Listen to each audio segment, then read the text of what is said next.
আমি বলেছি তোমাদের মতো এই অথর্ব মানুষদের, অসভ্য প্রাণীদের, তোমরা তো মানুষ না, তোমরা পশুর চেয়ে অধম।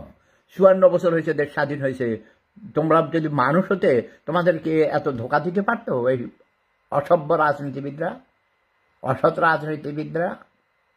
পারতো? তোমরা আগে মানুষ হও, তারপর দেখা যাবে। আমি নিজে তো যাবই না, আমার মৃত্যুর পর আমার মরদেহ, আমার লাশও এই অসভ্য প্রাণীদের দেশে যাবে না। যুদ্ধ করে যে দেশ স্বাধীন করেছি সে দেশ আসলে স্বাধীন হয়নি। টাউট বাটপাতদের হাতে বারবার ক্ষমতা,